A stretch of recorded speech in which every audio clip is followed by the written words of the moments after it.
The smirk came before the first word. Small, controlled, but intentional.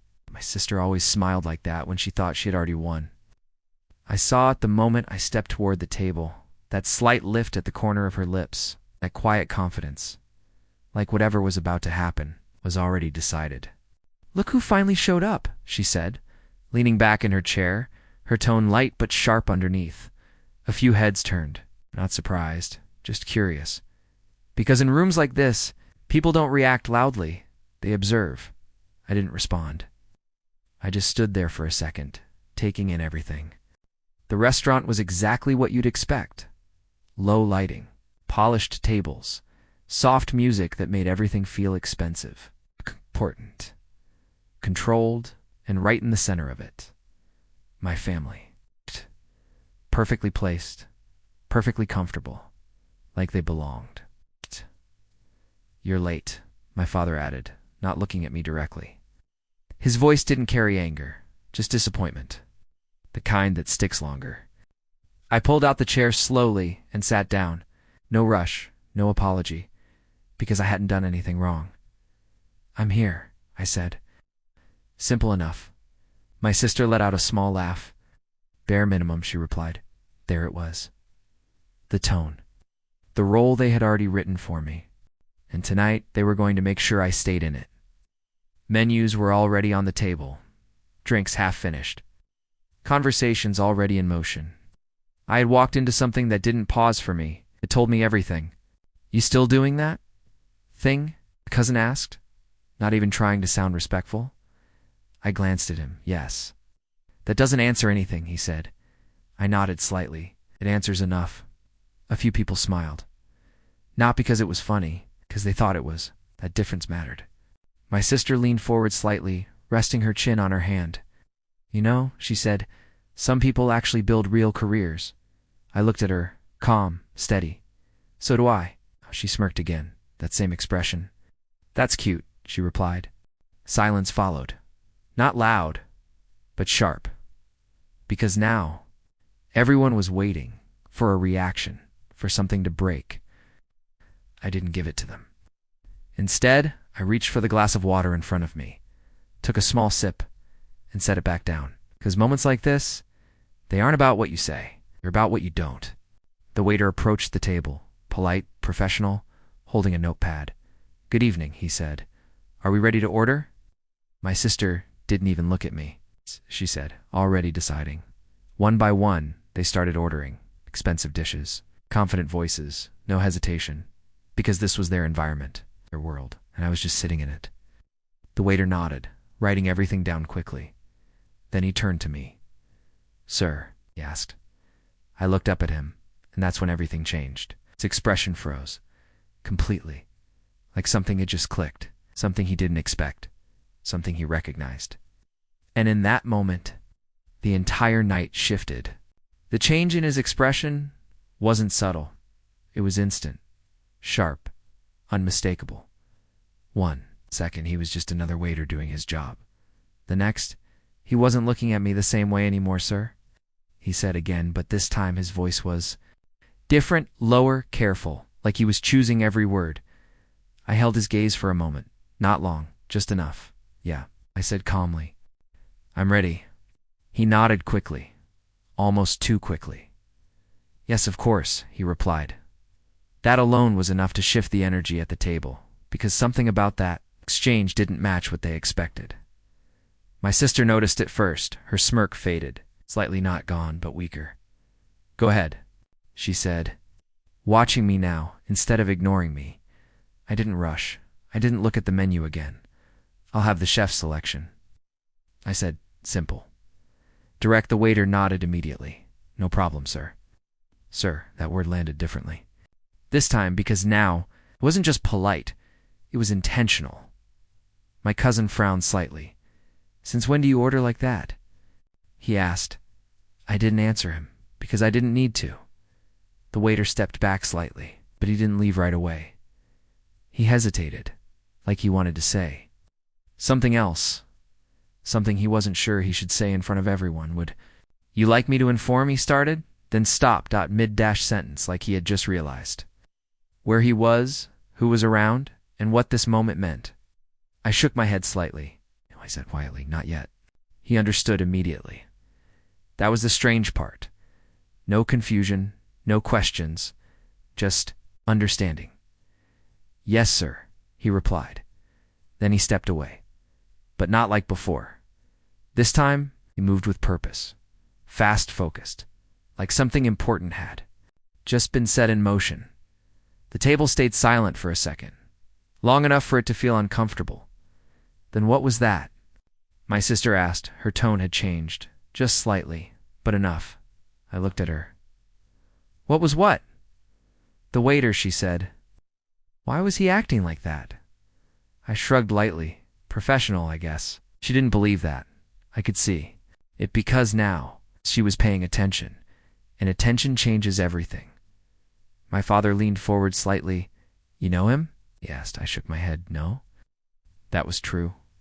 I didn't know him personally, but that didn't mean he didn't know me, and that difference was about to matter. A few seconds later, I noticed movement near the back of the restaurant. Staff shifting. Quick conversations. Eyes glancing toward our table, then looking away, just as fast. Something was happening, quietly, deliberately, and my sister saw it too. Her smirk was gone now, completely. "What did you do?" she asked. This time, there was no sarcasm in her voice, just uncertainty. I leaned back slightly in my chair. "You and Bother." And for the first time that night, I smiled. Not wide, not obvious. Just enough. "Nothing," I said, and somehow that made it worse. The shift didn't happen all at once. It spread slowly, quietly, like something moving through the room without needing to be seen at first. It was just the staff, small glances, subtle movements, whispers that stopped the moment anyone looked directly at them. But then, it reached the tables. Guests started noticing, heads turning, eyes drifting toward. Then away, then back again, because something felt off. Not loud. Not obvious, but different. And people noticed different. My sister sat a little straighter now. Her earlier confidence fading into something more cautious. "What is going on?" she asked quietly. Not to me, to the table. But no one answered, because no one knew not yet. My cousin leaned, slightly closer to Daniel. "Did you plan something?" he whispered.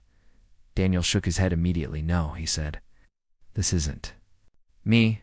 That mattered, because for the first time, he wasn't in control, and he knew it. My father looked around the restaurant, his eyes narrowing slightly. "This place doesn't usually operate like this," he muttered. No, it didn't, because normally, everything here was precise, controlled, invisible. But right now, control was shifting, and it wasn't subtle anymore. A different waiter approached the table, not the one from before, older, more composed, the kind of presence that doesn't belong to someone just taking orders. "Good evening," he said politely. His tone was respectful, but focused, like he wasn't here by accident. "Yes," my father replied. The man glanced briefly at me, then back at him. "We would like to make a small adjustment to your service tonight," he said. Adjustment. Another interesting word. "What kind of adjustment?" Daniel asked. The man didn't answer immediately. Instead, he looked at me again. Longer this time. Waiting not for permission, for confirmation. I gave a small nod. Barely noticeable, but enough he understood. "Immediately, your dining experience will be handled personally from this point forward," he said calmly. That didn't make sense to them. I could see it. My sister frowned. "What does that mean?" she asked. "It means," the man replied, "we'll be ensuring everything meets the highest standard." Highest standard? Those words landed differently because suddenly, this wasn't a normal dinner anymore. My father leaned back slightly. "This seems unnecessary," he said. The man held his gaze. "On the contrary," he replied, "it's very necessary," double quotes, silence. Because now, there was tension. Real tension. The kind you can't laugh off. The kind you can't ignore. My sister looked at me. Again, carefully this time, like she was trying to solve something she didn't understand yet. "Who are you?" she asked. That question hung in the air, heavy, unanswered. Because the answer was already unfolding around them, they just hadn't caught up to it, and I didn't respond. I didn't need to, because right at that moment, the original waiter returned, and this time I wasn't alone. The waiter didn't come back quietly this time. He walked in with someone else beside him, and that alone changed everything. The man next to him wasn't part of the regular floor staff. That was obvious immediately. His posture was different, controlled, confident, the kind of presence that doesn't blend in. It stands out. Even in a room like this, conversations around us began to slow, not stop, but shift, because people notice. Authority, even when they don't understand it. My sister's eyes narrowed slightly. "Why are they coming here?" she whispered. No one answered. Because now, everyone was watching. The man stopped at the edge of the table, not rushed, not uncertain, just deliberate. "Good evening," he said. His voice was calm but carried weight. The kind that doesn't need to be loud. My father responded first. "Yes." The man didn't look at him, not immediately. Instead, he turned to me fully and held my gaze. Recognition clear, unmistakable. "Double quotes, sir." He said. That word hit the table like a break in reality, because now there was no pretending this was normal. My sister froze. Daniel straightened instantly. My father's expression changed, not dramatically, but enough. Enough to show something wasn't adding up. The original waiter stood slightly behind him still, respectful, waiting, like this moment. It wasn't his to lead anymore. "We weren't informed you would be joining us tonight," the man continued. "Joining us. Not dining here. Not visiting, joining. That difference mattered." I nodded once. I wasn't planning to, I replied. Simple.com. But enough, because now the room was listening. Not just our table, others too. Subtle, but real. My sister leaned forward slightly. "What is this?" she asked, her voice tight. No sarcasm now, no smirk. Just tension. The man glanced at her briefly, then back at me. Waiting again. Because this wasn't his conversation to control, it was mine. I didn't answer her. Not yet, because the answer was still building. "We've prepared a private arrangement," the man said, "for your convenience." Private arrangement, another shift, another signal. My father frowned. "I think there's some confusion," he said. The man finally looked at him. .com, unmoved. "Double quotes, there is no confusion," he replied. That sentence landed hard, because it closed. Every door they were trying to open. Daniel spoke next. "Then explain it," he said. The man didn't. Instead, stepped slightly to the side, creating space, not for himself, for me. And that's when stood up. Slowly, deliberately, the chair moved. Back with a soft sound, but it carried because now every movement mattered. Every second stretched, every eye locked in. My sister watched, me carefully trying to understand something that didn't make sense yet. "What's going on?" she asked again. This time her voice was quieter, because now I felt it too, the shift, the loss of control, the moment slipping away. I looked at her, then at the table, then back at her again, and for the first time that night, I decided to answer. For a moment, I didn't speak. Not because I didn't have an answer, because the answer needed timing, and timing is everything. I looked around the table at my sister, at Daniel, at my father, at the same people who had already decided who I was before I even sat down. Then I glanced at the man beside me, still waiting. Still silent, because this wasn't his moment, it was mine. "You wanted to know what's going on?" said calmly. My voice didn't rise. Didn't need to, because now everyone was listening, My sister nodded slowly. Yeah, she said, no attitude now, no smirk, just tension. I exhaled slightly, then said, this isn't just a restaurant. A pause. Confusion crossed their faces instantly. What does that even mean? Daniel asked. I held his gaze. It means, I continued, you're not just sitting here as guests. Double quotes. Silence. Because now. The room was shifting again, and this time wasn't subtle. My father frowned. Then what are we? Sitting here as he asked. I didn't answer immediately. Instead, I stepped slightly away from the table, creating space, not distance. Control. Clients. Said the word landed, but it didn't settle yet, because they didn't understand it, not fully. My sister shook her head. No. She said, that doesn't make sense. I nodded slightly. I know, I replied, because you never asked. That hit differently, because it wasn't loud, it wasn't aggressive, it was true. Daniel leaned forward. What are you talking about? I looked at him. .com. Unmoved, double quotes, this place, I said, is part of a group. Another pause. Long enough, controlled enough. And that group stopped. Not because I didn't know what to say, because I wanted them to feel it, the gap, the shift, the moment slipping. Belongs to me. Silence complete. Because now, there was no misunderstanding left. My sister blinked. Once, twice. Like, her brain needed time to catch up. Daniel let out a short laugh. Forced. That's not funny, he said. I didn't react, because I wasn't joking. My father stared at me longer than before. Harder than before. You're serious, he said. Not a question. A realization. I nodded once. Yes, that was it. No explanation. No proof. Just truth.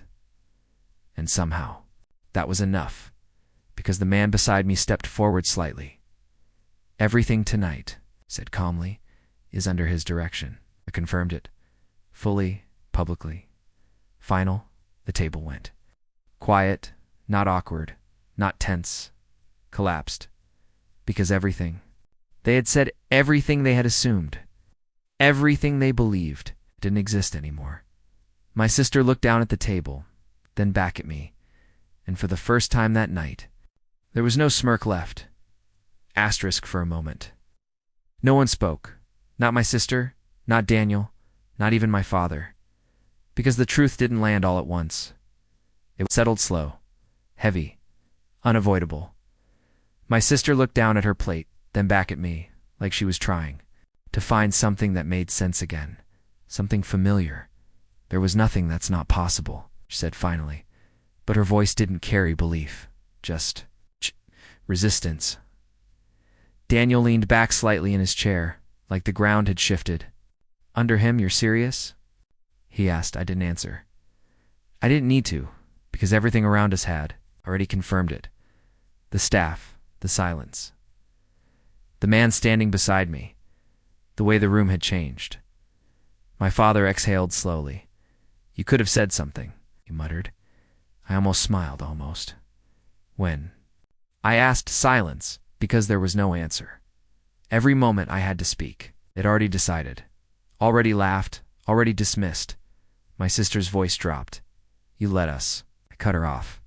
You didn't need my help, I said calmly.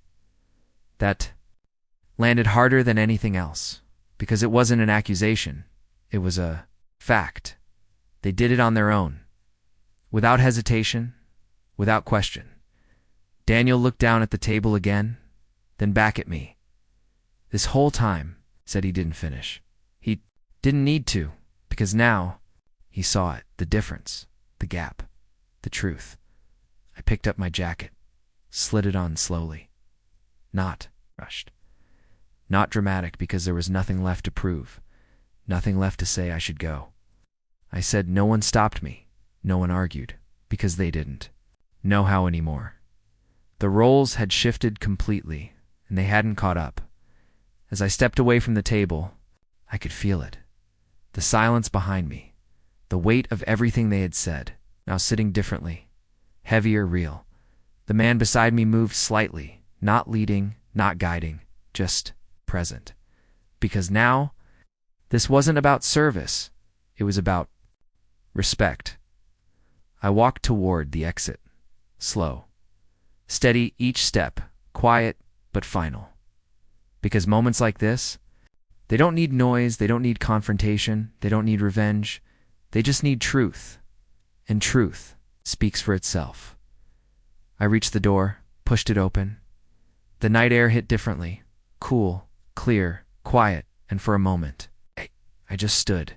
There not because I had to, because I could. Because for the first time that night, there was no pressure, no judgment, no expectations, just space behind me. No one followed, no one called out, because the moment had already passed. The version of me they laughed at didn't exist anymore. And as I stepped outside, I didn't look back, because the moment she smirked at dinner was the moment everything changed.